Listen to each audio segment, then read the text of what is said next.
السلام عليكم، ازي حضراتكم عاملين ايه؟ فيديو جديد من فيديوهاتنا ازاي تشطب شقتك وما تسترخصهاش. طبعا مشكلة كبيرة بتقابل ناس كتير جدا جدا وبنشوفها كمهندسين واحنا شغالين، ان احيانا العملاء وللاسف كتير من الناس يسأل بكام بكام. اصبح كابوس عند الناس. الاصل في الموضوع يا جماعة احنا بنسأل عن الجودة مش السعر. لان احنا دايما يا جماعه لما بنيجي نشتغل بنحاول ندور على السعر مقابل جوده.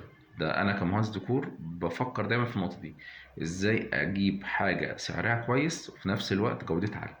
لان ببساطه يا جماعه انا لو جبت حاجه مجرد استرخاص، جبت سلك رخيص مضروب معمول تحت السلم، مواسير سباكه بايظه، هتكون النتيجه انا هوفر كام؟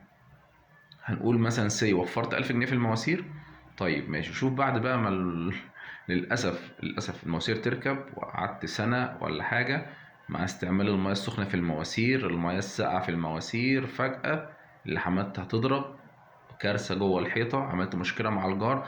هتصلح لنفسك وتصلح للجار، هتكسر عندك وعنده، خد بالك.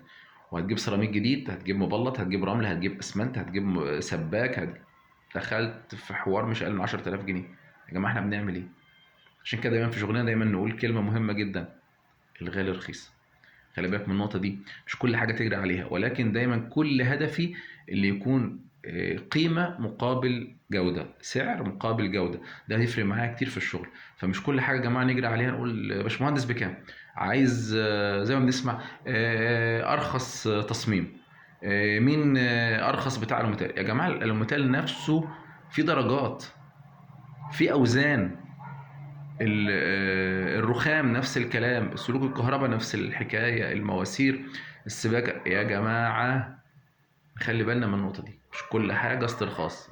هتسترخص النهارده 3 شهور وتلاقي الشقه كلها بتاعتك بتبوظ، الكهرباء بتضرب، السباكه بتسرب، الرخام بينقر، الالوميتال بيتطبق.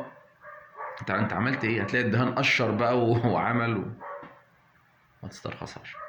السلام عليكم.